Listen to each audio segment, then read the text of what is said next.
Page number 203, 203. Recording number 51, 51 అన్నమాట. మనం ఇప్పుడు సమాధి స్థితి వివరణము అనే 17th చాప్టరు త్రిపుర రహస్య జ్ఞానఖండ సారం అనే పుస్తకంలో కంటిన్యూయేషన్ చదువుకోబోతూ ఉన్నాము. కాబట్టి ఆత్మ ఇట్టిది అని దానిని గుర్తింపచేయునట్టి శాస్త్రజ్ఞానమే అనగా సవికల్ప జ్ఞానమే సంసారమునకు మూలమైన అజ్ఞానమును తొలగింపగలదు. ఎన్నో జన్మలయందు నిష్కామముగా చేసిన పుణ్యకర్మల చేత ఆత్మదేవత సంతుష్టురాలగును. ఆ దేవత సంతుష్టురాలైనప్పుడే మోక్షమునందు కోరిక కలుగును. లేకున్నచో కోట్ల కొలది కల్పములు జరుగుచున్నను మోక్షము కావలయును అను కోరిక కలుగదు. కోట్ల కొలది జన్మలయందు చేతనత్వముతో జన్మించుట దుర్లభము. అందును మనుష్య జన్మము ఇంకనూ దుర్లభము. మనుష్యులలో కూడా సూక్ష్మబుద్ధి కలవాడై జన్మించుట పరమ దుర్లభము. నీవే గమనింపుము. సృష్టియందు స్థావరములలో 100వ వంతు కూడా జంగమములు లేవు. జంగమములలో 100వ వంతు కూడా మనుష్యులు లేరు. వారిలో కూడా మంచిని చెడును పుణ్యమును పాపమును గుర్తింపక పశువులతో సమానముగా ఉండువారు కోట్ల కొలదిగా ఉన్నారు. పాండిత్య గర్వముతో ఈ లోకమునందు స్వర్గాది లోకములందు భోగములను కోరుచు పైకి క్రిందికి రాకపోకలు చేయువారు కూడా కోట్ల కొలదిగా ఉన్నారు. పండితులలో కొందరు వివేకవంతులు తత్వమును గ్రహింప పూనుకొన్నను మలిన సంస్కారముల ప్రాబల్యము చేత అద్వితీయమైన ఆత్మను గ్రహింపజాలరు. పరమేశ్వరుని యొక్క మాయ చేత అందులైన వారికి, భాగ్యహీనులైన వారికి అద్వైత జ్ఞానము బుద్ధికెక్కదు.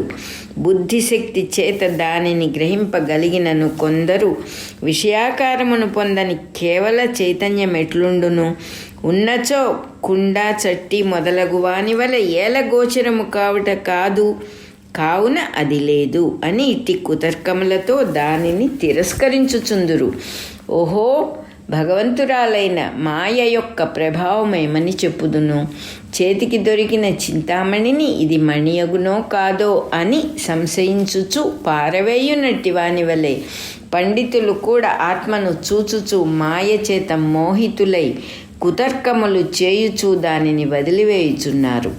పరదేవత యొక్క అనుగ్రహమును పొందిన వారు మాత్రము మాయ నుండి తప్పించుకొని శ్రద్ధతో సరి అయిన తర్కముతో విచారించి అద్వితీయమైన పరమపదమును పొందుచున్నారు. ఆ పదమును పొందుటకు క్రమమును చెప్పెదను వినుము. అనేక జన్మలలో చేసిన పుణ్యముల వలన పరదేవత యందు భక్తి కలుగును. భక్తితో పరమేశ్వరిని ఆరాధించి ఆమె అనుగ్రహమును పొందినప్పుడు భోగముల యందు విరక్తి, ఆత్మతత్వమునందు ఆసక్తియు కలుగును. వైరాగ్యముతో శ్రద్ధతో ఆత్మతత్వమునకు మించి పొందవలసినది ఏదియూ లేదు, దానినే పొందవలనని నిశ్చయించి సద్గురువును ఆశ్రయించినచో ఆయన కావించు బోధ వలన అద్వైత తత్వము తెలియును. అద్వితీయమైన ఆత్మ ఉన్నది అని దృఢముగా తెలుసుకొనుటయే పరోక్ష జ్ఞానము. ఇట్లు తెలుసుకొనుట శ్రవణము, తరువాత శాస్త్రసమ్మతమైన తర్కముతో దృష్టాంతరములతో విచారించి సంశయములను తొలగించుకొనుట మననము. ఇట్లు మననము చేత నిశ్చయించుకున్న ఆత్మస్వరూపమును మనస్సునందు నిలుపుకొనుట ధ్యానము. మనస్సు చంచలమై ఆత్మస్వరూపము దాని యందు నిలువకున్నచో తీవ్రముగా ప్రయత్నించి ప్రాణాయామాది సాధనములను అవలంబించి అయినను అత్యంత పట్టుదలతో అపరోక్ష జ్ఞానము కలుగు వరకు ధ్యానమును కొనసాగింపవలెను. ఇదియే నిధిధ్యాసనము. శుద్ధమైన ఆత్మస్వరూపముగా నా మనస్సు చాలాసేపు నిలచుగాక అని సంకల్పించి ఆ సంకల్పమును మరువకుండా సంస్కార రూపముగా మాటిమాటికి పైకి తెచ్చుకొనుచు ఆత్మతత్వమును మనస్సునందు నిలుపుకొను ప్రయత్నము ధ్యానము. ధ్యానము యొక్క అభ్యాసమునందలి అతిశయము చేత అనగా సంకల్పము యొక్క అభ్యాసమునందలి అతిశయము చేత అనగా సంకల్పం యొక్క సంస్కారము యొక్క బలము చేత ఇష్టము వచ్చినంతసేపు మనస్సునందు ఆత్మస్వరూపమును నిలుపుకొనగలుగుట సవికల్ప సమాధి అందురు. ఈ సమాధిని కొనసాగించుచున్నచో కొంతకాలమునకు సంకల్ప సంస్కారముల యొక్క ప్రేరణ లేకయే మనస్సునందు ఇష్టము వచ్చినంతసేపు ఆత్మస్వరూపము నిలచి ఉండును. దీనిని నిర్వికల్ప సమాధి అందురు. దీని యందు పరమపదమైన ఆత్మస్వరూపము అపరోక్షముగా డైరెక్ట్గా గోచరించును. ధ్యానము యొక్క పరిపక్వతయే నిర్వికల్ప సమాధి. అట్లు ఆత్మతత్వము గోచరించిన తరువాత సమాధిని వదిలిన మరుక్షణమున శాస్త్రమునందు చెప్పబడిన ఆత్మతత్వము సమాధి యందు గోచరించిన ఆత్మస్వరూపము రెండును ఒకటియే. శాస్త్రమునందు నిర్ణయింపబడిన ఆత్మయే నేను సోహం అని గుర్తింపవలెను. అట్లు గుర్తించుటను ప్రత్యభిజ్ఞ అందురు. దానిచేత సంసారమునకు మూలమైన అజ్ఞానము సమస్తము నశించును. ఇందు సంశయము లేదు.